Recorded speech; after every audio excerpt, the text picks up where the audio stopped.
오늘 말씀의 제목은 그들의 믿음을 보시고입니다. 우리는 지금 사순절의 기간을 사순절을 보내고 있습니다. 사순절은 예수 그리스도를 묵상하는 절기이지요.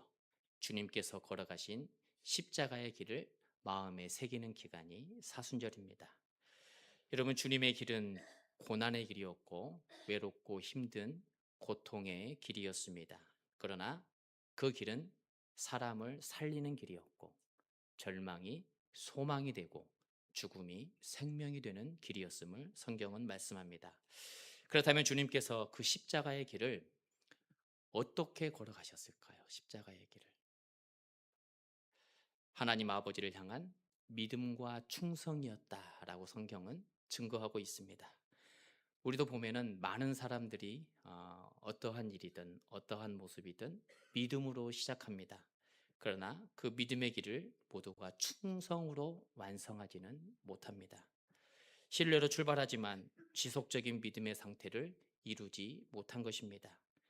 그러나 오늘 본문의 말씀에서는 믿음과 충성을 보여준 네 사람을 저희들에게 선포하고 있습니다.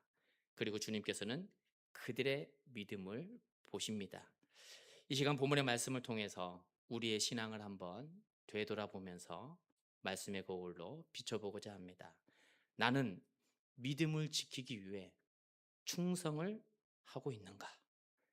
아니면 신뢰로 시작한 그 믿음이 지속되지 못하고 흔들리거나 무너지지는 않는가?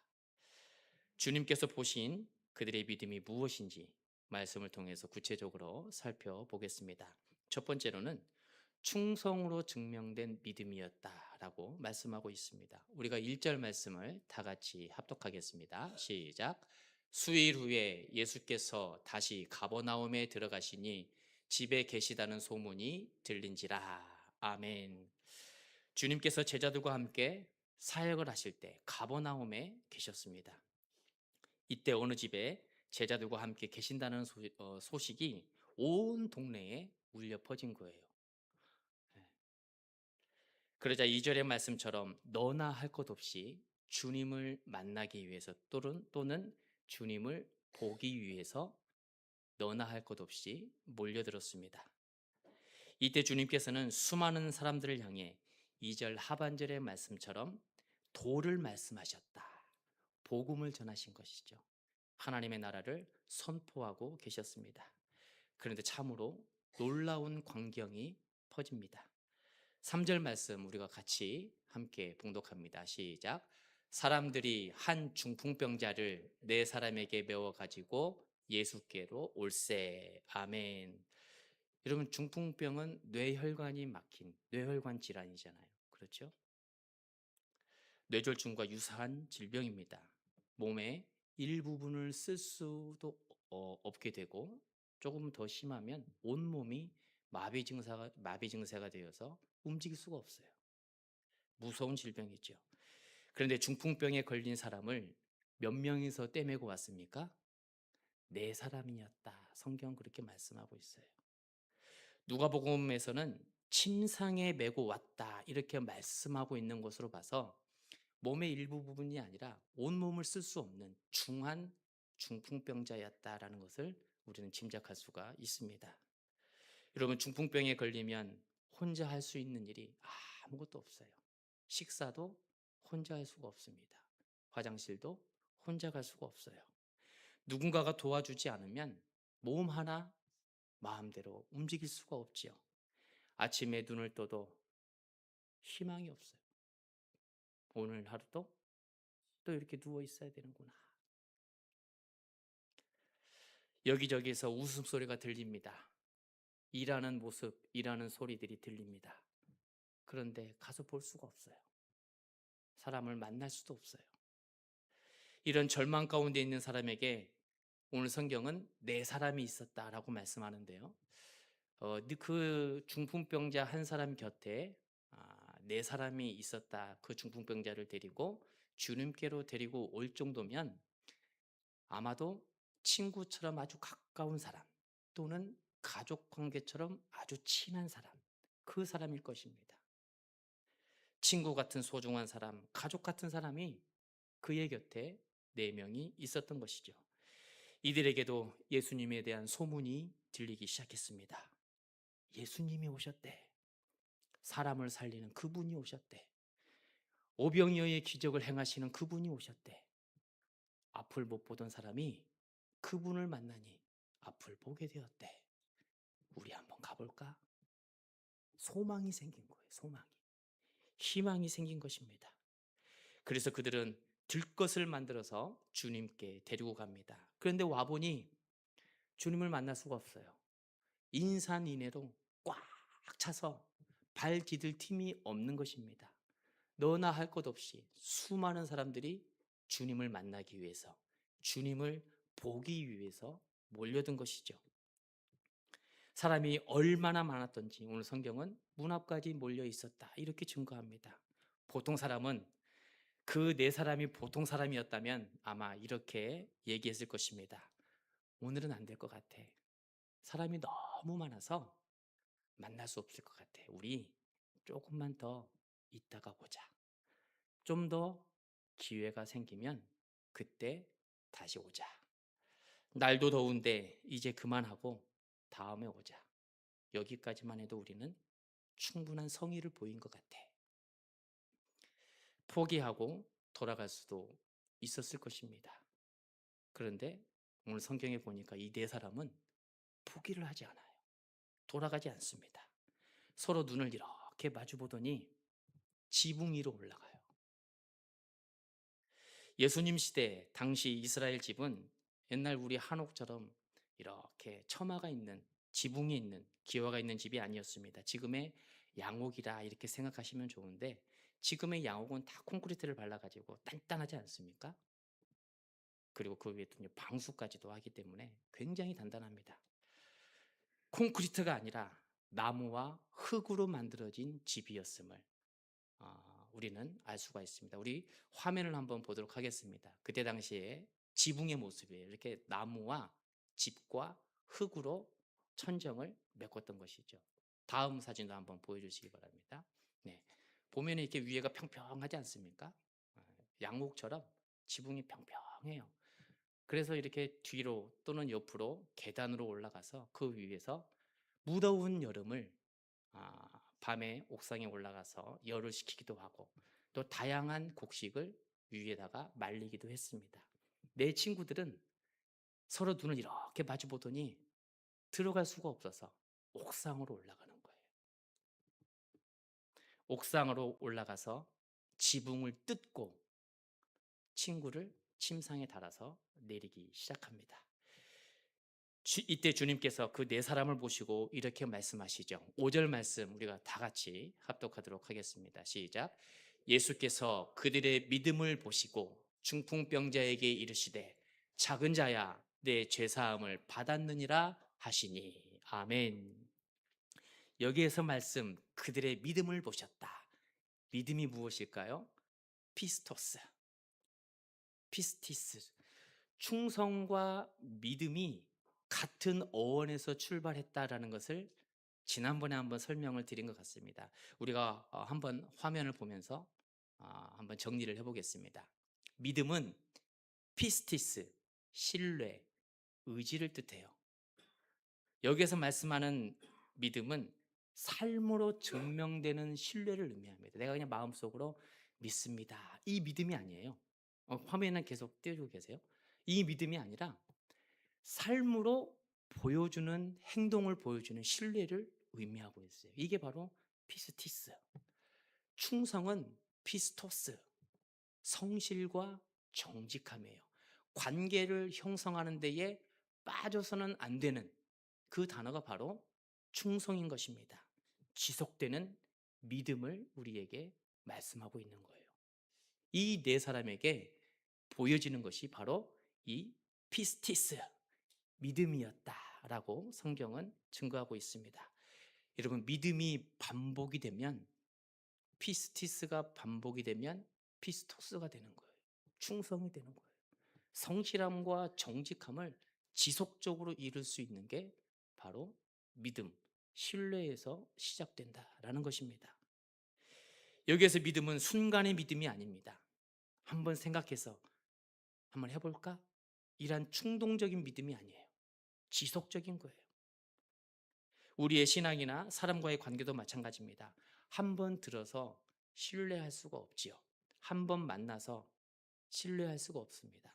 계속적으로 관계를 가지면서 만날 때에 그 만남이 성장하고 성숙이 되는 거예요.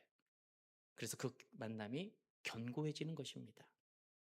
여러분, 신앙생활에서 중요한 것은 반복입니다. 지속성이에요. 일회성의 헌신, 일회성의 봉사, 일회성의 섬김은 온전한 성경에서 말씀하고 있는 성도의 모습이 아닙니다. 한번 해볼까? 그래, 오늘은 내가 시간이 나니 한번 하지. 내가 부모님의 모습을 보고 한번 예배에 나가지. 내가 지금 이러한 상황인데 그래도 한 번은 나가야지. 이건 지속적인 게 아니에요. 반복적인 게 아니에요. 일회성의 헌신, 봉사, 섬김은 누구나 다 할 수 있습니다. 마음 먹으면 한 번쯤은 누구나 다 할 수 있어요. 화재 현장에 가서 복구하는 그 사업 누구나 다 할 수 있어요. 마음 먹으면. 그런데 아무나 할 수 없는 것이 오늘 성경에서 말씀하는 믿음과 충성이라는 거예요. 지속적인 섬김과 헌신은 아무나 할 수가 없습니다. 돈을 준다고 해도 아무나 할 수가 없어요. 내 마음에 맞지 않으면, 나하고 맞지 않으면 할 수가 없는 일이에요. 오늘 성경은 주님께 나아가는 믿음이 일회성이 아니라 지속적인 믿음이 될 것을 저와 여러분에게 증거하고 있습니다. 사순절에는 이 믿음과 충성을 배우는 시간이에요. 예수님께서 겟셋마네 동산에서 기도하실 때 하나님 아버지를 향한 믿음과 충성을 보이셨습니다. 주님께서 몇 시간 후면 십자가를 지셔야지 돼요. 그런데 제자들과 함께 마지막 식사를 하신 다음에 겟셋마네 동산에 올라가서 기도하지 않습니까? 내가 여기에서 기도할 테니 너희는 저 발치만큼 떨어져서 기도해라. 기도하고 와보니 자는 거예요. 졸고 있어요. 어찌 한 시간도 기도할 수 없더냐 책망하시죠. 그러면서 또다시 기도하러 가십니다.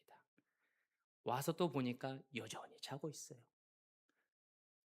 그리고 주님께서 아무 말 없이 또다시 혼자 가서 기도하십니다. 이렇게 세 차례나 십자가를 질 것을 앞에 두고 기도하신 이유가 주님을 향한, 아버지를 향한 믿음과 충성이었음을 성경은 말씀합니다. 십자가를 지시고 골고다 언덕 그 고난의 길을 올라가실 때에도 아버지를 향한 믿음과 충성이에요. 그래서 성경은 주님의 믿음의 모습을 향해 죽기까지 충성하셨다 이렇게 증거하고 있습니다.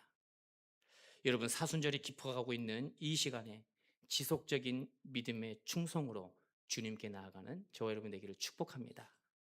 두 번째는 그들의 믿음을 보셨다. 이 말씀의 의미는 공동체성을 의미합니다. 개인의 믿음도 중요하지만 공동체의 믿음, 함께 신앙생활하고 있는 저와 여러분의 공동체의 믿음이 너무 귀하고 중요하다는 것을 말씀하고 있어요. 우리 5절 말씀을 다 같이 다시 한번 합독하도록 하겠습니다. 시작. 예수께서 그들의 믿음을 보시고 중풍병자에게 이르시되 작은 자야 내 죄사함을 받았느니라 하시니. 아멘. 누구의 믿음을 보시고 그 병자의 병을 고쳐주셨습니까? 네 사람의 모습. 그들의 믿음을 보시고, 그들의 믿음 3절에서 말씀하는 4명이고요. 또 한 명이 더 있죠. 중풍병자 본인. 구원은 개인의 믿음으로 가는 거예요.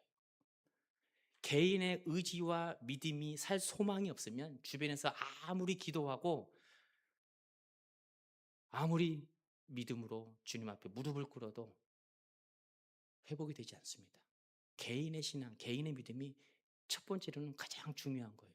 그 다음에 옆에 있는 소중한 사람들의 믿음의 모습입니다. 오늘 주님께서는 그렇기 때문에 그들의 믿음을 보셨다. 중풍병자 그 환자의 모습이 아니라 함께 침상을 떼매고 가는 그들의 모습을 보셨다. 이렇게 말씀하고 있는 것입니다.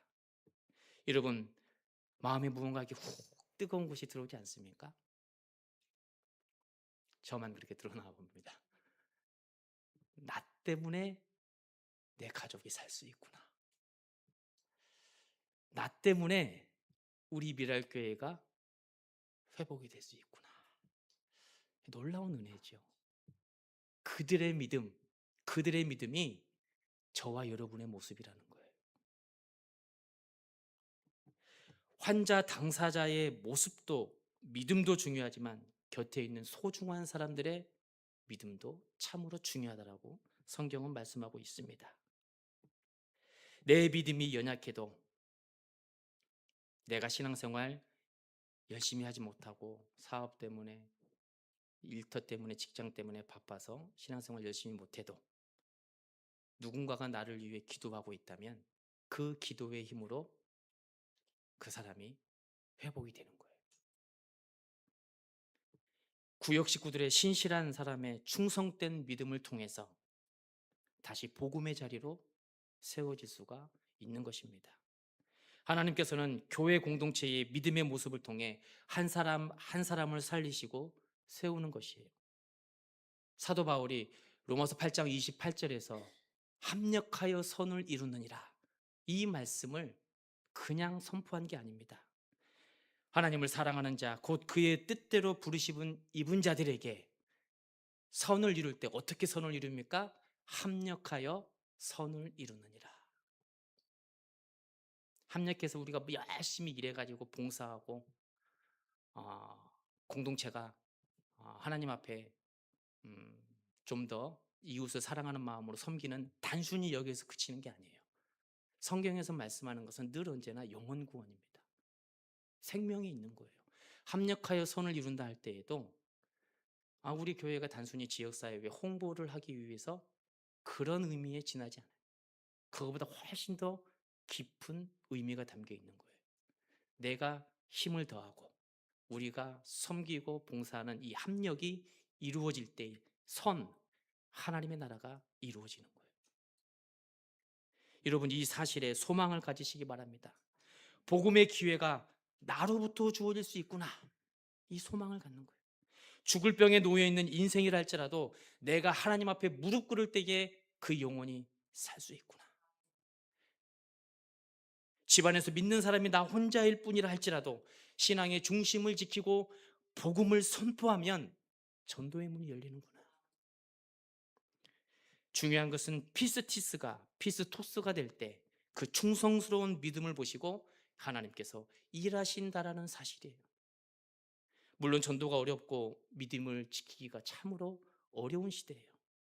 어쩌면 가면 갈수록 복음의 문이 더 좁아질 수도 있습니다. 그러나 우리는 3절과 4절에 그 간절함이 있는지 우리 스스로에게 질문해 볼 필요가 있습니다. 무더운 날씨에 침상을 떼매고 가는 그 간절함으로 부르짖고 있는가? 지붕을 뜯어 구멍을 내고 중풍병자를 내리는 그 사랑의 헌신이 나에게 있는가? 여러분, 중풍병자 곁에 있는 사람들의 간절함과 사랑과 헌신으로 하나님의 나라를 세워가시기 바랍니다. 아직 주님을 만나지 못했고 예수님이 어떠한 분인지 직접 보지 못했지만, 그래, 그분이라면 살 수 있겠구나, 그분이라면 소망을 가질 수 있겠구나, 이 믿음이 있어야 하는 거예요. 이러한 사랑과 간절함을 보시고 주님께서 중풍병자를 고쳐주십니다. 여러분, 우리가 이러한 믿음으로 세워진 공동체라면 걱정할 게 없어요. 우리 미랄교회가, 그리고 한국교회가 오늘의 성경에서 말씀하고 있는 그들의 믿음이라면 소망이 있는 거예요. 신앙생활을 하면서 간증을 듣다 보면 예수를 믿게 된 일들을 설명하곤 합니다. 이때 많은 사람들이 죽을 위기에서 정말로 죽음의 문턱까지 갔다가 살아난 일에 대해서 간증을 하죠. 저는 하나님의 나라를 보았다, 예수님을 만났다, 이렇게 간증하기도 합니다. 평소 신앙생활을 잘 하지도 않습니다. 주일 1년 52주 예배 잘 나오지도 않습니다. 그런데 차를 타고 움직이다가 이동하다가 그만 큰 사고가 나서 차를 폐차할 지경에 이르게 된 거예요. 그런데 내 몸은 아무런 다친 곳이 없어요. 그런 간증 여러분 들어보셨죠? 그리고 나서 설렁설렁 교회 문턱만 왔다 갔다 했던 그 믿음이 하나님 중심성으로 다시 세워지게 되는 계기가 되었다라고 간증합니다. 죽음의 질병에 중병에 이르는 질병에 걸렸다가 다시 살게 되는 하나님의 은혜를 경험하게 된 그 사람들도 마찬가지죠. 믿음이 별로 없었지만 결과를 보고 하나님 앞에 다시 서겠다는 그 결단을 선포한 경우가 많습니다. 그런데 이와 반대로 아직 결과를 손에 쥐지 못했지만 믿음으로 신앙생활을 하다 보니 다시 살게 되는 기회가 주어진 거예요. 오늘 본문의 말씀이 그와 같은 것입니다. 아직 중풍병자가 살아나지 못해요. 여전히 침상에 누워 있고요. 내일도 절망 가운데 살아가야 됩니다. 하루하루 고난과 고통으로 살아갈 때 소문이 들리죠. 주님께서 들을 것에 실려온 중풍병자를 보더니 그들의 믿음을 보시고 치료를 해주셨습니다. 공동체의 간절함과 사랑과 헌신이 믿음이 될 때 치유와 다시 살게 되는 역사가 나타나게 된 것이에요. 이것이 바로 합력할 때 선을 이루는 모습이라는 것이죠. 또한 회당장 야이로의 딸도 마찬가지입니다. 주님의 소문을 듣고 12살 된 외동딸, 내 딸이 살아날 수 있는 길이 무엇인가? 예수님을 만나야 되겠다. 사랑과 간절함으로 외칠 때에 주님께서 그러지 않습니까? 이 아이가 죽은 것이 아니라 잔다라고 선포하십니다. 그리고 달리다 굼 하면서 아이야 일어나라. 이럴 때에 그 아이가 일어나게 돼요. 동일한 시간대에 12해 동안 혈루증을 앓고 있던 여인도 마찬가지입니다. 살고자 하는 간절함, 그 믿음으로 주님의 옷자락을 손을 댔을 때에 주님께서는 능력이 나가신 것을 보시고 말씀하시죠. 딸아, 내 믿음이 너를 구원하였느니라. 평안히 가라. 앞을 보지 못한 소경 바디메오도 마찬가지입니다. 간절한 믿음으로 외칩니다. 다윗의 자손 예수여, 나를 불쌍히 여기소서. 그러자 주님께서는 보라, 내 믿음이 너를 구원하였느니라. 이렇게 선포하십니다. 여러분, 성경에서 말씀하는 믿음은 단순한 감정이 아니에요. 생각이 아닙니다. 행동으로 드러나는 신뢰가 믿음인 것이에요. 행동으로 보여지는 사랑과 헌신이 바로 믿음인 것이에요. 우리의 사랑도 마찬가지 아닙니까? 말로만 당신을 사랑합니다. 그 사랑 우리는 좀 의심해 봐야지 돼요. 확신이 서질 않습니다. 사랑한다면 행동으로 분명히 나타나는 액션이 취해지는 것이에요. 중풍병자 곁에 있는 네 사람이 보여준 것처럼 여러분, 사랑과 간절한 그 헌신으로 세워지는 미랄 공동체가 되시기 바랍니다. 그 믿음으로 교회를 세워가고 미래를 열어가는 저와 여러분이 되기를 축복합니다. 세 번째로 그들의 믿음을 보셨다라는 의미는 죄사함을 의미하고 있습니다. 죄사함. 믿음이 지속 반복되어서 충성이 될 때 결국은 죄사함의 은혜의 자리까지 나아가게 된 것을 말씀하고 있어요. 주님께서는 단순히 육체적인 질병만 고쳐주시지 않습니다. 죄사함의 문제까지도 은혜를 베풀어 주신 것이죠. 5절 하반절에 작은 자야 내 죄사함을 받았느니라. 아멘. 죄사함을 받았느니라 말씀하시기 전에 특별한 친밀한 호칭을 부르십니다. 작은 자야. 예전에는 소자야 이렇게 번역이 되어 있었죠. 주님의 자녀를 의미합니다. 하나님의 아들, 하나님의 딸을 의미해요. 친밀한 관계를 의미하죠. 단순히 의원과 병자의 관계에서 주님께서 말씀하신 것이 아니라 아버지와 자녀의 관계로 다가가신 거예요. 여기에 우리 기독교의 사랑과 핵심이 담겨 있습니다. 다른 종교나 우상들, 무당을 찾아가고 점을 치러 갈 때에 관계성이 있습니까? 그렇지 않아요. 복비 주고 내가 지금 이런 상태에 있으니 나를 좀 도와주시오. 하고 문제 해결을 위해서 찾아가지 않습니까? 그러나 우리 기독교의 신앙은 그렇지 않아요. 혹여나 우리가 내가 예배한 것으로, 내가 주일에 헌금한 것으로 나는 신앙생활 다 했다라고 생각하신다면 그 신앙은 샤머니즘에 갇혀 있는 신앙이에요. 위험한 신앙입니다. 복 받기 위해서 예수 믿는다? 똑같아요. 점 보는 것과 무당을 찾아가는 것과 똑같습니다. 문제 해결이 아니에요. 관계성이에요. 아버지와 나와의 관계. 친밀한 관계에 집중해져 있는 게 우리 기독교의 핵심인 것입니다. 이 관계성을 위해 경외함으로 예배하고 구별됨으로 살아가는 거예요. 이 관계성을 보여주시기 위해서 주님께서는 중풍병자를 단순히 환자로 보시지 않습니다. 작은 자야, 소자야, 사랑하는 내 아들아, 이렇게 말씀하신 거예요. 공동체에서 소외되고 종교적으로 부정한 취급을 받았던 시대가 바로 예수님의 시대예요. 질병은 곧 죄의 결과로 여겨졌던 시대가 예수님의 시대입니다. 그래서 중풍병에 걸리면 아유, 저 사람 죄를 많이 지어서 그래, 이렇게 생각했던 시대예요.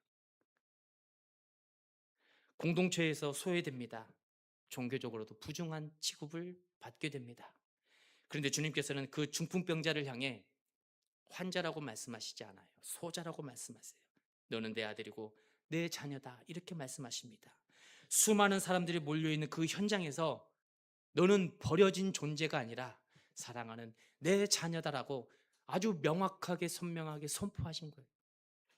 그리고 말씀하십니다. 내 죄사함을 받았느니라. 여러분, 병은 사람이 고칠 수 있어요. 의술이 고칠 수 있습니다. 그러나 죄사함은 우리의 영역이 아니에요. 그 무엇으로도 해결받을 수 있는 것이 아니라는 거예요.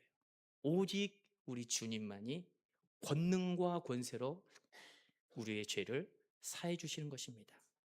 아무리 능력이 뛰어나고 탁월한 사람이라 할지라도 죄사함의 권세와 권능은 없는 거예요. 그렇기 때문에 주님께서는 그 권능으로 10절에 다시 한번 이렇게 선포하십니다. 10절 상반절에 그러나 인자가 땅에서 죄를 사하는 권세가 있는 줄을 너희로 알게 하려 하노라. 아멘. 단순히 질병을 해결해 주시기 위해 이 땅에 오신 게 아니라는 것을 아주 명확하게 말씀하고 있습니다. 성경은 오직 주님만이 죄사함의 권능과 권세가 있다라고 증거하고 있습니다. 그리고 여기서 우리는 주님께서 중풍병자를 고치는 순서를 마음에 새길 필요가 있어요. 바로 질병을 고치지 않아요.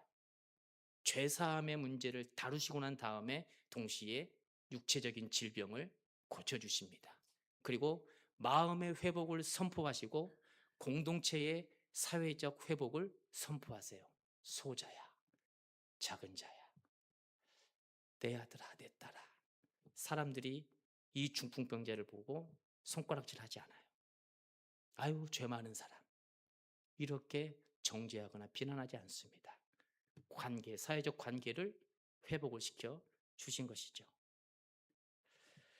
여러분, 죄는 하나님과의 단절을 의미합니다.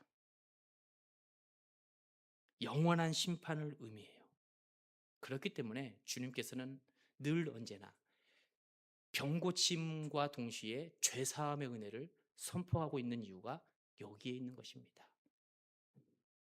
질병에 걸려 있어서 사회적으로 소외받고 살아가는 그 시대 가운데에 병고침을 받으면 그게 무슨 소용이 있습니까? 나가면 여전히 수군대요. 아, 저 사람은 예전에 이런 병에 걸렸던 사람이야. 죄 많은 사람이야. 부정한 사람이야. 같이 예배할 수 없어. 같이 살 수가 없어. 왕따를 시키고 소외를 시키죠. 그렇기 때문에 주님께서는 질병만 고쳐주는 것이 아니라 그 사회적 회복, 관계의 회복을 선포하시면서 죄의 문제를 먼저 다루신 거예요. 이 사람은 죄인이 아니라는 거예요. 사랑하는 내 자녀이고 여러분의 형제와 자매라는 것을 선포하신 것입니다. 여러분, 사순절 마지막 주간을 보내고 있습니다. 주님께서는 십자가의 길을 믿음, 피스티스로 충성, 피스토스를 완성하셨습니다. 내 개인의 믿음도 중요하지만 또한 우리 오늘 성경에서는 네 사람의 믿음, 그들의 믿음, 사랑과 간절함과 헌신을 보여준 공동체성의 믿음도 선포하셨습니다. 여러분, 우리 미랄 공동체에 그 믿음이 가정을 살릴 수 있음을 기억하시기 바랍니다. 그 믿음이 우리 교회와 나아가 한국 교회를 세울 수 있는 영적 능력이 됨을 기억하시기 바랍니다.